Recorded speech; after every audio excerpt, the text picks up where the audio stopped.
Hello team and welcome to another ATP Geopolitics video with myself, Jonathan MS Pearce. This is Ukraine War News Update, first part thereof for the 25th of November 2023. I'm so sorry, I am somewhat late today. I was out for a lot of yesterday, bit of a late one last night, and so here I am. No football match for one of my boys, so instead of getting on and doing videos, I had a lie-in, a really, really rare lie-in. Never happens. Brilliant. Okay, so whatever.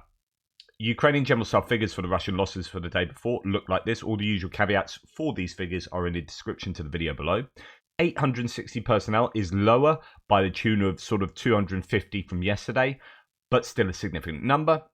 We see a dip in the equipment numbers in terms of what has been lost. 6 tanks, 7 APVs, certainly not the 30s that we saw yesterday, and that could indicate weather conditions playing a part or just a dip in activity across the front lines. Probably the former rather than the latter. It's not like they randomly take quiet days now and again, although it could still be the case, I guess. 18 artillery systems, lower, but still a fairly hefty number. 1 MLRS, 1 anti-aircraft warfare system, 8 drones and 1 cruise missiles. Definitely not from last night. Night before, they had a massive drone attack last night into Ukraine. 29 vehicles and fuel tanks is still a significant effect taken on the vehicles and fuel tanks, on the logistics that the Russians are attempting to do. And 4 pieces of special equipment.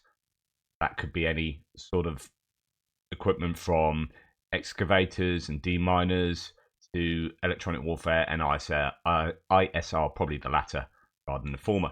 Okay, so as you can see, that's still going to hurt the Russians, but it's not the highest that we've seen, certainly not the lowest either. Then when we look to Andrew Perpetua's listing, we can see goodness, and this probably shows a catch-up from yesterday's activity, or at least the figures claimed from yesterday, which will actually refer to the day before. So we're probably starting to see this stuff filter through. I was listening to Andrew Perpetua's live stream last night. I think it was on there, where he was talking about one drone operator had just not been recording any of the stuff he had done, and was asked by seniors or by someone, I can't quite remember the anecdote, but it's this idea that he had all this footage that he had never kind of recorded and therefore uploaded. It's like, oh, do you want me to start recording this now? So yeah, that'd be useful. So it makes you realize that, as I've said many times before, there are lots of reasons why this is only ever going to be a reflective snapshot of what has taken place. It's not going to be exhaustive. It will skew towards drone footage rather than artillery hits and whatnot that aren't always filmed.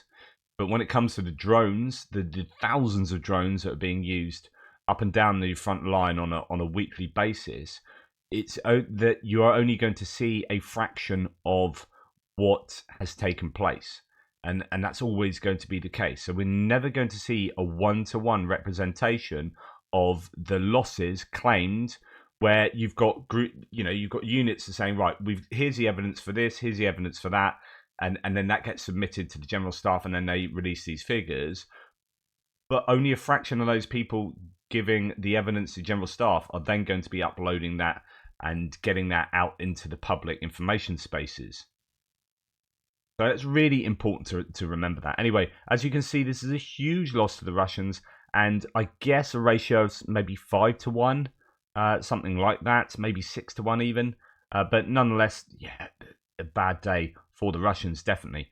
Okay, so for the Ukrainians, we can see that a radar system, ST-68UM radar, was hit by a missile.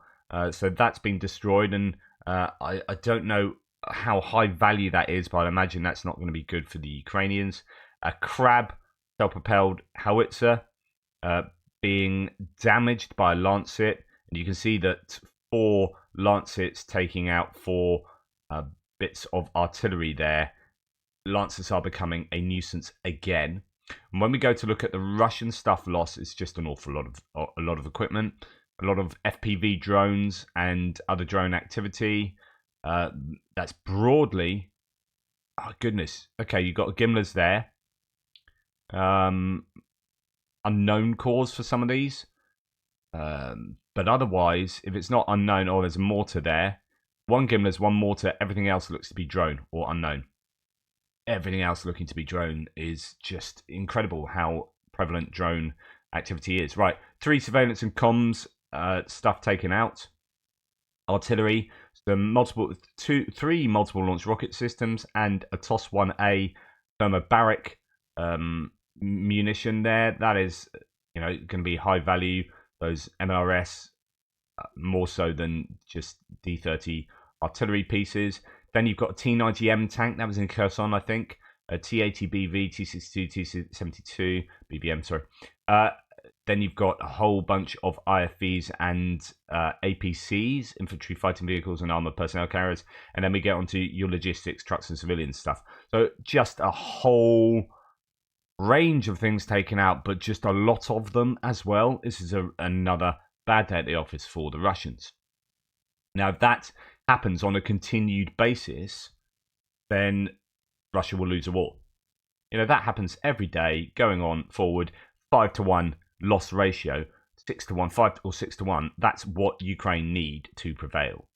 When it drops down to even 2-1, you might think that's bad for the Russians, and it is bad for the Russians, but it's probably not enough for the Ukrainians to make the difference they need. It needs to be continued days like that. Okay, destruction of the T90 here in Krinky area by left bank or on the left bank of the Dnipro River. This is a very key area. One of the bridgeheads the Ukrainians have that they're trying to expand, and that is a T90 getting taken out as it tries to hide in some trees. Then we have this as well. This is a column of 9 pieces of military equipment taken out near Avdiivka. This looks to be a new one, so it is worthy of note. And there's quite a few bits of equipment noted here from a kind of MRAP, it seems, with a turret on top, across to tank by the looks of it, and then something that's very much destroyed. Or is that an IFV? I don't think that's an IFV, actually. And sorry, it's swinging around. It's hard to focus on it. Yeah, IFV. And something on its side. Yeah, basically, a lot of destruction here. Time for a tea break. Just so you can look at some more, I don't know, destroyed Russian kit. So that is what I have for the losses, hits and losses. We are moving into distant strikes, and we have a significant night last night. We had a really significant night. It was a special day in Ukraine's history, says Tim White. Russia launched what was numerically the biggest ever aerial attack in terms of drones. That is, 75 drones were fired at the terrorist state, along with one Kh-59 missile. Air defense shot down 71 drones, but there were casualties. There are different stats here. Actually, here Ukraine battle map says 74 out of the 75 were shot down. So almost a 100% interception ratio. That is correct. 98.6% of the drones were shot down, 100% of the missiles. That is very significant. That also, well, first thing I thought when I saw this is like, oh, Russia missed an opportunity there. Really, if I was Russia, I'd have been doing that and 70 cruise missiles. You would absolutely overwhelm the air defenses of Ukraine, and I'm sure, that's what. Well, we know that's what they were doing last year when they were doing their biggest attacks. It was a lot of drones and a lot of missiles. But the lack of missiles is interesting. Why would that be? This would really overwhelm the air defenses. Now, it's also worth noting that you've got 75 drones when the highest we've probably seen, and correct me if I'm wrong, is probably in the 40s, 40 to 50 range. So that's a significant increase in the number of drones, and that could be because they are receiving or producing, according to Max 23 here, which is referring to another pro-Ukraine source, quote, Russia can produce or receive 700 to 1,000 Shaheeds in a month. The 75 sent in one night is essentially like a tenth, maybe, of what they can produce in that month. In other words, they can do what they did last night 10 nights in a row. That would be scary. It depends how they probably can't, because when they receive that or produce that in a month, it's not all in one. But if they were to stockpile a month's worth, then goodness me. Yeah. But you would produce them over the month, so it's not that you could do them 10 nights in a row, is my point. But nonetheless, that is a really significant number of drones that they can get their hands on. Over the past 6 months, a couple of thousand more have been accumulated. Winter will be hard. We must not be under illusions, but we have already been through it. We have endured, and we will endure. So while I've said a number of times that they're in a much better position, the Ukrainians, this year than they were last year, the same can be said for the Russians as well, at least in terms of drones. But they have their own production capacity of drones, and they seem to have a fairly well lubricated logistics line to Iran as well. Add those two together, and while the air defenses are better for the Ukrainians and the network is has much greater coverage over the country, the Russians can throw more drones at that better air defense system. Now, Zelensky has said that the Russians' attack last night was particularly poignant because it's Holodomor, Memorial Day, and he calls it deliberate terror. Over 70 kamikaze drones were launched the night dedicated to remembering the victims of Holodomor genocide. Deliberate terror. Russia's leadership is proud that they can kill. And indeed, we are starting to see drones that are being painted black or darker colours so they can't be seen in the night sky. Traditionally, they've just been white or grey. For the first time, so when you look up in the normal daytime sky, often has clouds, much more difficult to see them. Well, actually, at night time, you need a different colour. These won't be useful in the daytime; then would be more easily seen. But it's just horses for courses. Painting the ones you're going to use at night in this colour, the ones you're going to use in the daytime in a different colour. Painted in dark colour so they can't be seen in the night sky. Now, why haven't we therefore seen Russia send 70 cruise missiles at the same time as 70 of these drones? Well, the UK intelligence says something that I've talked about before. Russia's Black Sea Fleet's ability to use its Novorossiysk base to reload vessels with cruise missiles is likely to become a significant factor in the fleet's operational effectiveness. Traditionally, Black Sea Fleet has reloaded cruise missiles in Sevastopol and Crimea, with that facility increasingly held at risk by Ukrainian long-range missiles, or long-range strikes, Russia will highly likely see Novorossiysk as the best alternative site. However, relocating and reloading the missiles would require new delivery, storage, handling, and loading processes. On November the 13th, 2023, the Ukrainian military channel claimed that Russia had paused firing maritime cruise missiles because of, quote, logistical problems at Novorossiysk. Russia will likely seek to expedite overcoming such issues in time for maritime cruise missiles to be included in any winter campaign of strikes against Ukraine. Wow, okay. This is hugely significant because, one, this is a win for Ukraine. Right, imagine if last night's 75 Shahed drone attack included 75 cruise missiles. The overwhelming wave, the effect that would have had on air defense systems, it would have overwhelmed the air defense systems, you would have thought. They had an almost 100% success rate against the drones, still causes trouble as those drones fall to the ground, and we'll see that. But my goodness, if you're exhausting your air defenses in taking out 75 drones over Kiev, imagine 75 cruise missiles on top of that too. So why didn't Russia do that? Well, this is the best explanation. Nothing else particularly makes sense. Although, what about the air-launched missiles from Russia?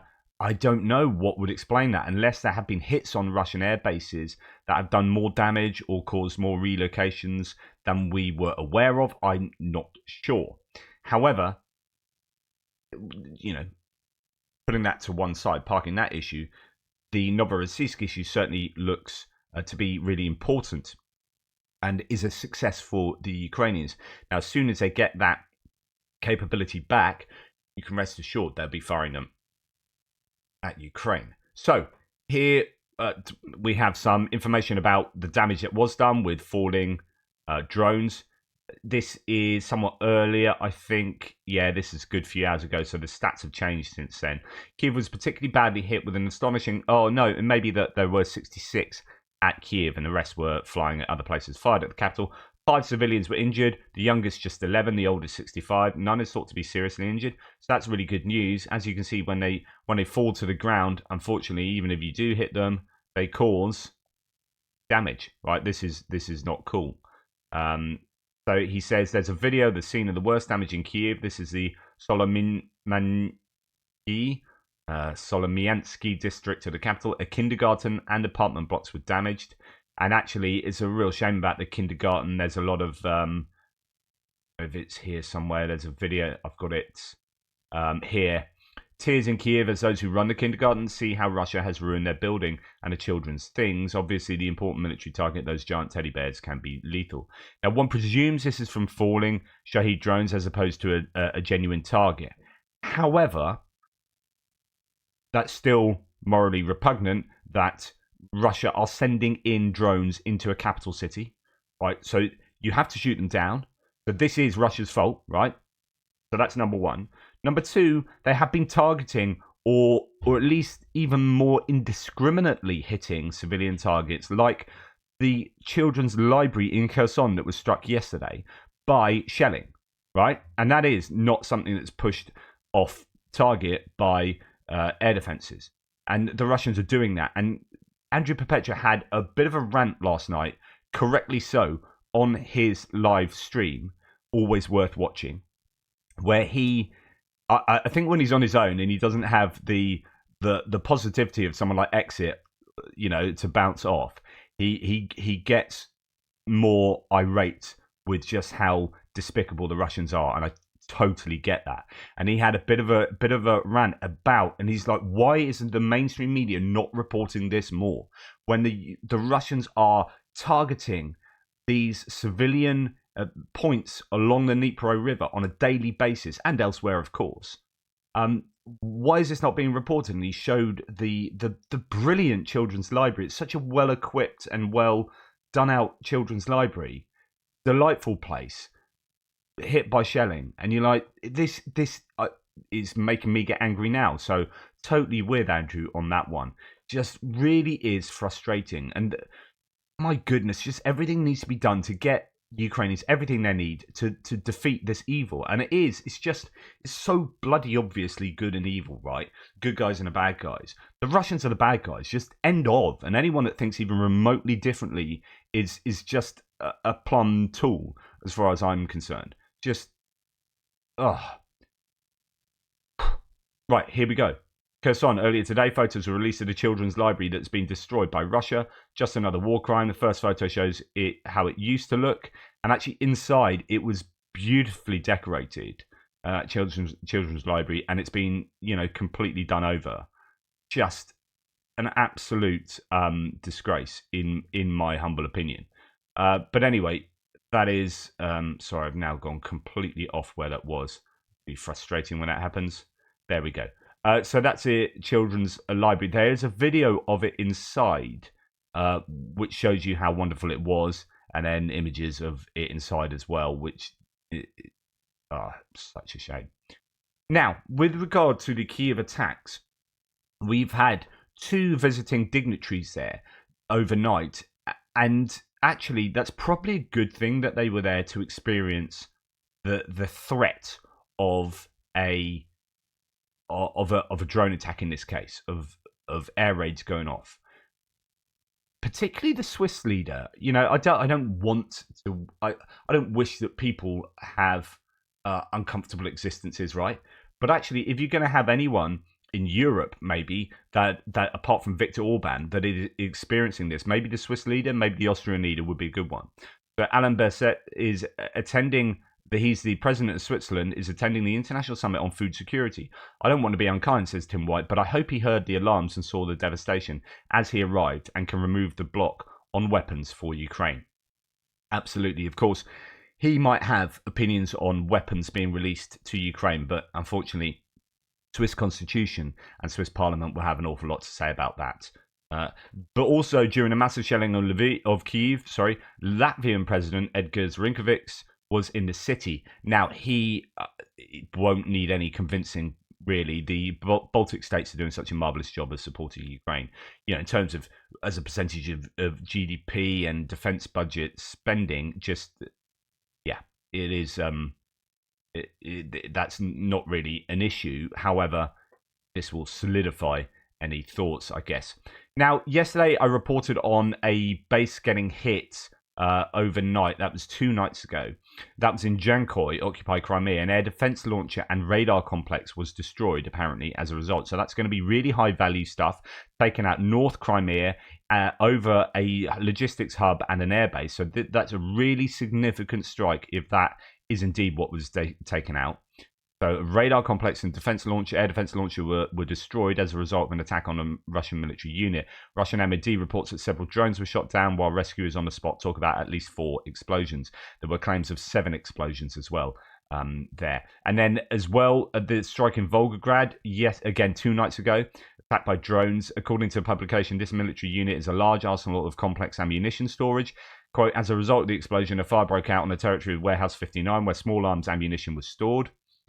This is then talked about again by Peacedale 11. Today, a drone fell on the territory of 57222951 in the village of Kotluban around 2 a.m. The military unit, according to open data, is a large arsenal for the complex storage of ammunition. There were no casualties or damage. On the 16th, the same military unit was already attacked by a drone, as a result of which, as Astra reported, the warehouse with small arms ammunition burned down. According to Astra, 630 people were evacuated from the territory of the military unit. So this has been targeted twice. What's significant there is it was hit and then hit again. This is the sort of place where you'd think, well, if you had 75 Shaheeds, imagine what you could do to somewhere like that. And that shows the asymmetry between the two nations in terms of access to large amounts of distance drones.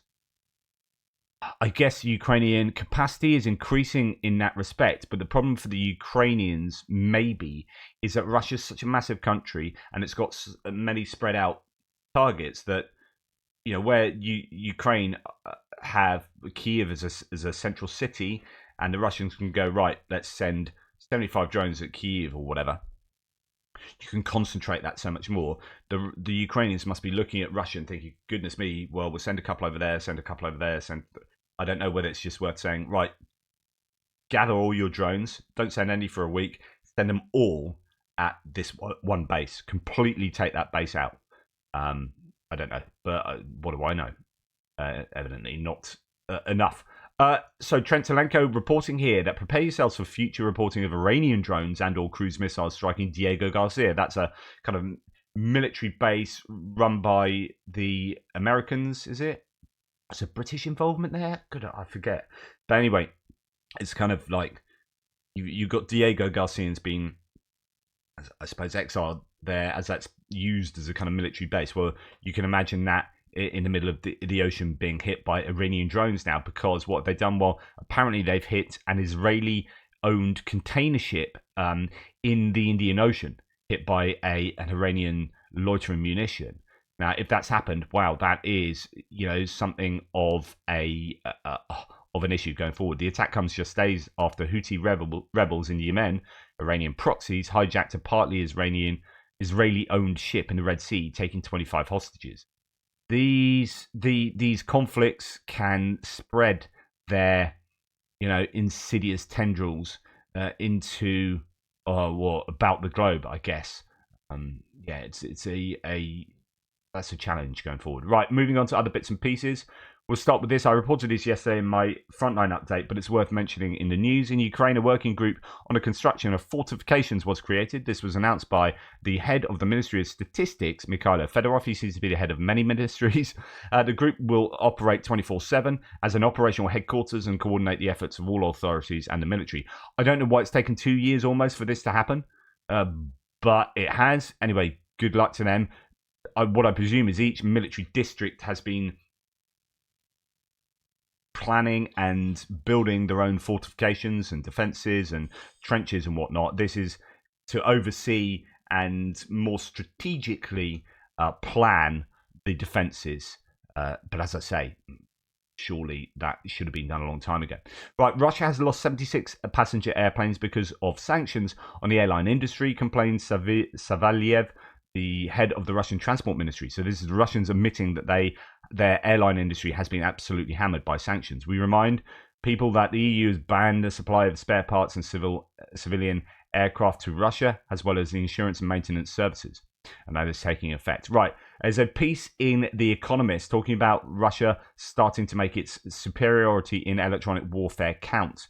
Lots to be said about this. Let's join it a little bit further. We heard, General Zaluzhny talk about this being a priority, electronic warfare. Ukraine discovered in March that its Excalibur GPS-guided shells suddenly started going off target thanks to Russian jamming. Something similar started happening with the JDAM ER, so it's the guided glide bombs, and that's why we haven't seen them, I think, used so much. That America had supplied to the Ukrainian Air Force, while Ukraine's HIMARS-launched Gimler's long-range rockets also started missing their targets. In some areas, a majority of Gimler's rounds now go astray. Wow. So this is possibly why we're seeing fewer bits of footage on Gimler strikes, because they're not being as successful due to electronic warfare.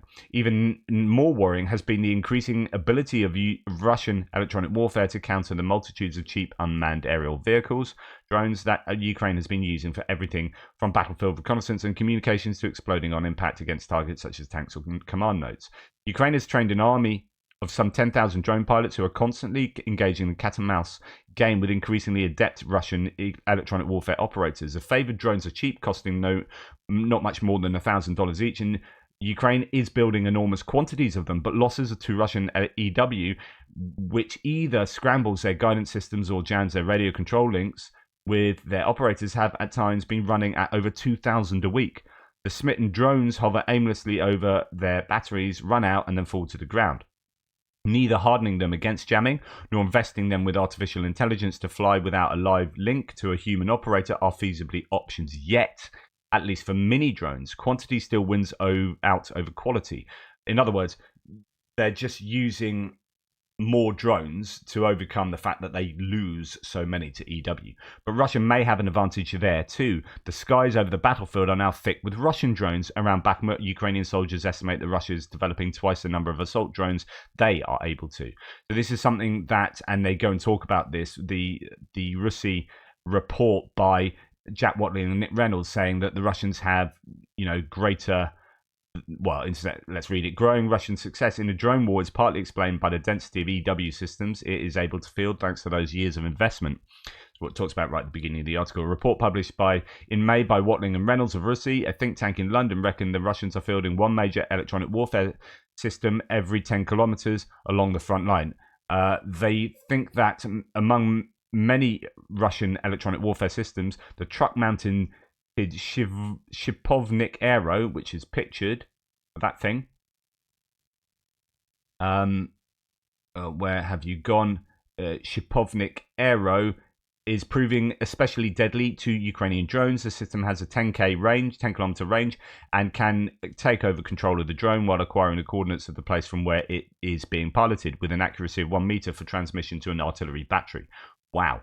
Starting from a much lower level of technical and operational skill, Ukraine is struggling to develop homegrown EW capabilities to match those of the Russians. Some progress is being made. The nationwide Pokrova system is being deployed. It can both suppress satellite-based navigation systems such as Russia's GLONASS and spoof them by replacing genuine signals with false ones, making the missile think it is somewhere it is not.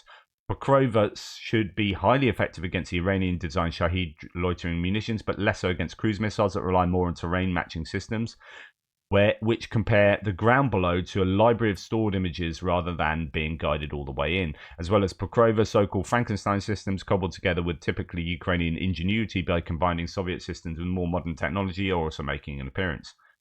But what is missing is much in the way of help from Ukraine's Western allies when it comes to EW contest with Russia. Mr. Jones says that as far as America is concerned, that is not likely to change. EW falls into a category of technology transfer restricted by an export control regime that is rigidly policed by the State Department. The Americans have really good, apparently, electronic warfare capabilities, as you would expect, right? Being at the top of the technological tree, I guess. But they are unable to, and perhaps unwilling to, give that really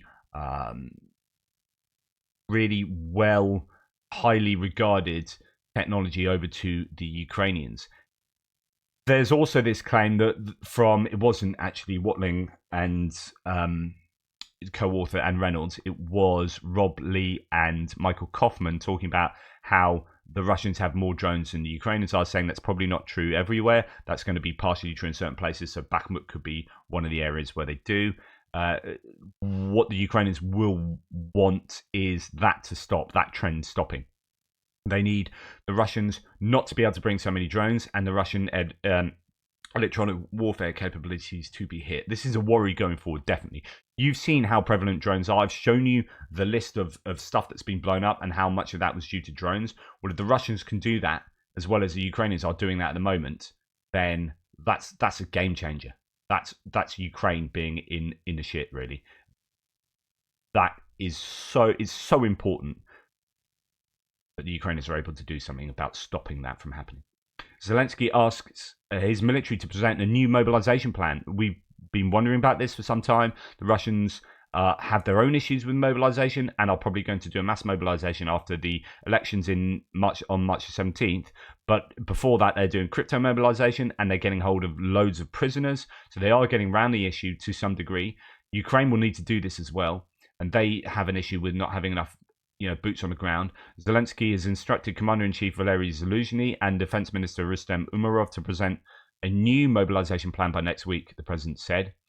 Right, every Russian with a smartphone is our best friend, comrade and client. So how the SBU blew up the Kerch Bridge. So this is some news coming out of a strike on June the 17th. Now, what's interesting about this, I'll just dip into this a little bit. I'll probably do this at length in an extra. But what they do is they look at open source information, mobile phone.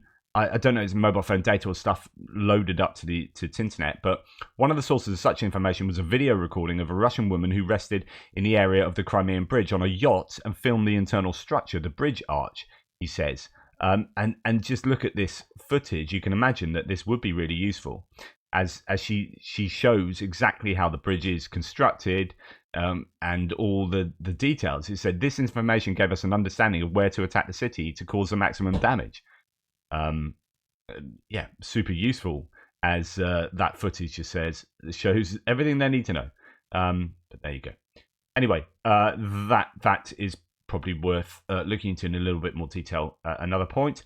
So Chris Owicki says this probably reflects a current very high Russian casualty rates. Formal medical facilities, hospitals and field treatment centres are likely overwhelmed at the moment, just as they were at the peak of the fighting in Bakhmut earlier. I've shown you some footage of a hospital it wasn't a hospital, it's some kind of medical unit somewhere with like portaloos outside that was just bunk beds shoved into one big room, and it was terrible, not great conditions and very poor medical provision as well.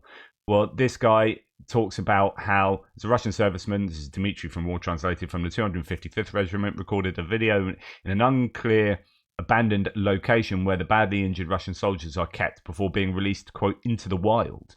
This is how Russia treats its own people.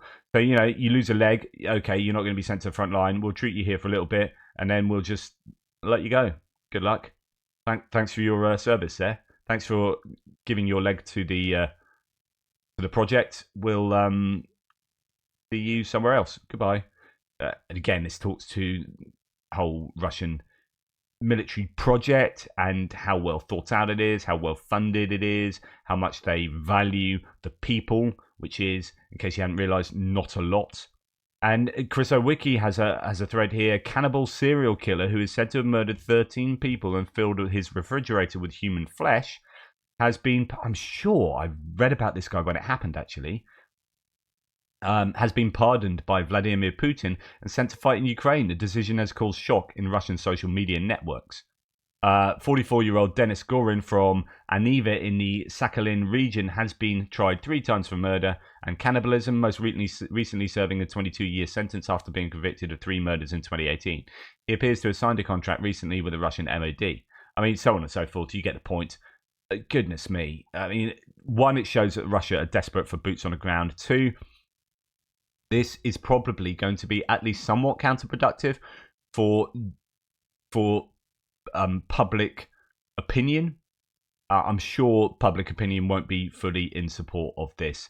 And yeah, nonetheless, they are doing this crypto mobilization, and the desperation has caused them to seek personnel from places you probably wouldn't normally be looking. Right, that's the end of today's piece. Thank you for watching. Just a massive thanks to Michael, who is someone who has followed from Canada, and he sent me this T-shirt I'm wearing at the moment, a Retro Weezer T-shirt from his eBay shop. He was also sent me this Vancouver Canucks. If you see me wearing some Canadian retro gear, like, you know where it's come from. Thanks so much to him. This is a public thanks. I really appreciate that. It's really kind. Go and check out his eBay store. I'll put a link in the description below. Cheers, dude. And here, I said that I was away yesterday. You can turn off the video now, but if you want to see my boy opening, as many skaters did, they were the only group of skaters, though. He was the Grinch. He's dressed up superbly. Well done to my partner for doing that. The Portsmouth pop-up ice skating rink, they opened it last night anyway, so this is his performance. I'm not scared. Then I used to be expecting you're leaving. Joining it about a third of the way through.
Anyway, you get the point. That was all rather nice. Well done him, 13-year-old, doing all that with a range of ages for those dancing with him. But yeah, it's really cool. Just thought I'd show that to you. Whatever. Take care. Speak soon.